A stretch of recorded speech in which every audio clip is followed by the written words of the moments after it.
mereka juga ngelawan juga, saya disabet-sabetin. Ya untung saya masih kuat lah bertahan ukuran berapa menit. Ya paling aku nge-DM. Kalau nggak aku bikin SG ready gitu. Nanti orang-orang juga udah pada ngerti.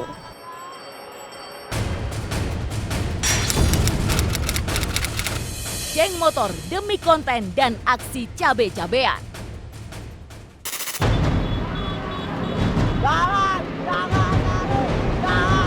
Jelang subuh pagi itu mungkin menjadi momen yang tak terlupa bagi warga di kawasan di sepanjang Jalan Gandaria Raya, Kecamatan Mekar Baru, Kabupaten Tangerang, Banten. Puluhan orang yang diduga anggota geng motor bersenjata tajam tiba-tiba menyerbu permukiman mereka. 2 orang warga terluka. Mereka terkena sabetan senjata tajam di bagian tangan dan punggung. Untuk mengetahui permasalahan yang terjadi, tim Titik Target mendatangi lokasi kejadian. Beberapa warga yang menyaksikan kejadian mengaku penyerangan begitu mendadak dan suasana pun begitu mencekam. Sekitar jam 3:30 kumpul di sini. Jadi kejadiannya subuh. Ngumpul di sini.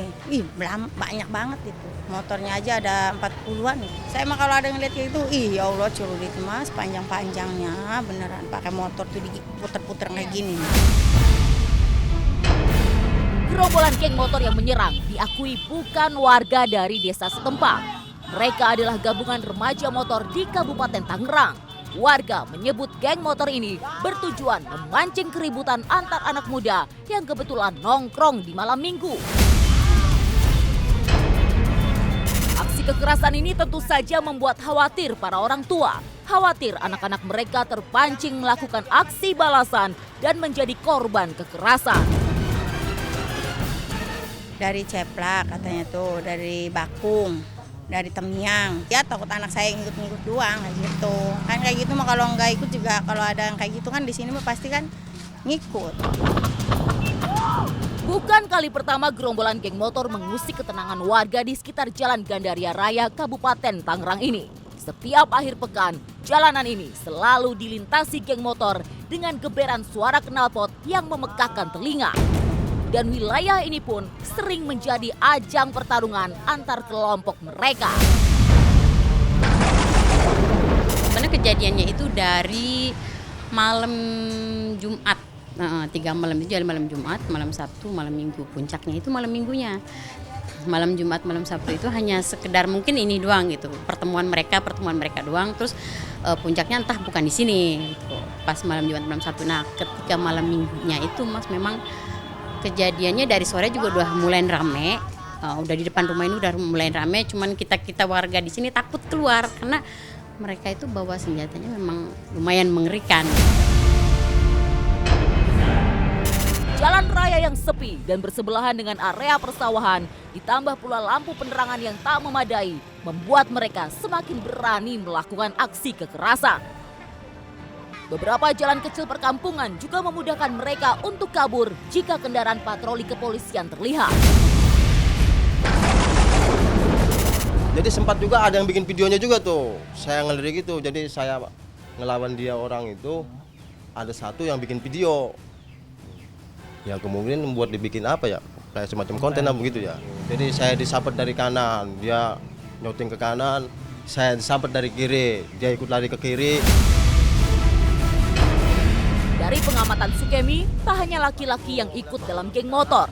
Beberapa perempuan muda juga seringkali terlihat dalam rombongan geng motor. Kaum perempuan muda ini biasa disebut dengan istilah cabe-cabean.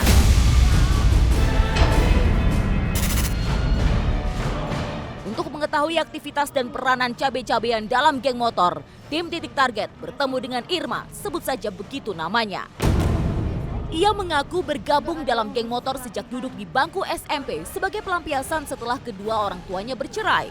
Di geng motor kelompoknya, ia mendapat peran sebagai admin akun media sosial. Selain mengabadikan momen kekerasan, dengan kode tertentu, Irma menghimpun anggota dan membuat janji tawuran dengan geng motor lawan. Ya kecuali kita janjian dulu ya, kayak misalkan kita nyari musuh di Instagram gitu. Nah baru kita tahu tuh, maksudnya kita janjian nih misalkan di tempat ini, nanti jam segini gitu. Nah itu baru tuh setara lah lawannya gitu. Ya paling aku nge-DM. Kalau nggak aku bikin SG ready gitu. Nanti orang-orang juga udah pada ngerti. Saat terjadi bentrok antar geng motor, Irma tak ikut-ikutan menyerang. Ia berperan sebagai joki di atas motor untuk kabur dari kejaran polisi ataupun kejaran geng motor lain. Rekan di kelompoknya pun sering menitipkan senjata tajam untuk menghindari razia dari polisi. Jadi teman-temanku tinggal naik, aku yang maju gitu loh. Kadang kan kalau lagi panik itu kita lupa kunci motor di mana atau gimana gitu kan. Kalau ada kita di motor kan langsung maju-maju aja gitu. Kan nggak mungkin polisi curiga kan sama cewek gitu. Nggak mungkin juga periksa-periksain cewek gitu kan. Kalau cowok kan udah pasti jelas kelihatan gitu gelagatnya.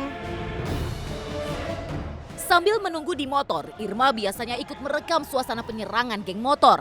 Namun hasil rekaman tidak ia sebarkan di sosial media. Ia memilih untuk dijadikan konsumsi pribadi. Berbeda halnya dengan kelompok geng motor yang lebih memilih untuk menyebarkan sebagai ajang pengukuhan jati diri. Kalau dulu sih disimpan dong. Karena kan kalau sekarang itu kebanyakan anak-anak yang baru meletek ya. Itu pada di-upload di Instagram. Kebanyakan tuh sekarang kayak gitu, yang bikin onarnya tuh sekarang kayak gitu. Kalau misalkan dia videoin udah disimpan aja gitu. Buat dilihat aja nih, maksudnya nanti besoknya gitu kan sama teman-teman kita. Buat dilihat doang nih aman pasti gitu. Sekarang kan orang-orang pada di-upload di Instagram, maksudnya pamer lah gitu. Irma mengaku adanya praktek prostitusi yang dilakukan beberapa cabe-cabean dalam geng motor. Namun Irma menampik terlibat di dalamnya. Terlebih kini ia telah menikah dan punya anak. Dengan keberadaan keluarga ini, ia pun lebih banyak mengurangi aktivitas di geng motor. Ia bahkan pernah vakum di kelompoknya saat kehamilan anak kedua. Meski demikian, Irma mengakui bila salah satu temannya yang terjebak dalam prostitusi sering ditaksir oleh geng motor lain untuk melayani kencan singkap. Ada yang kayak gitu, banyak.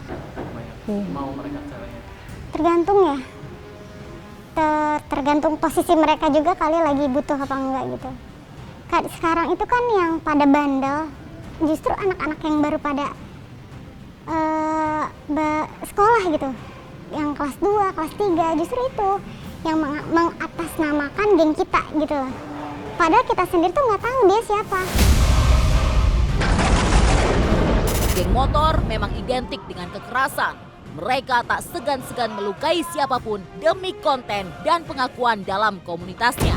Tak cuma tindak kriminal, seks bebas dan resiko penyakit yang menyertai menjadi potensi bahaya baru dari kemunculan wanita muda atau yang disebut cabe-cabean dalam geng motor.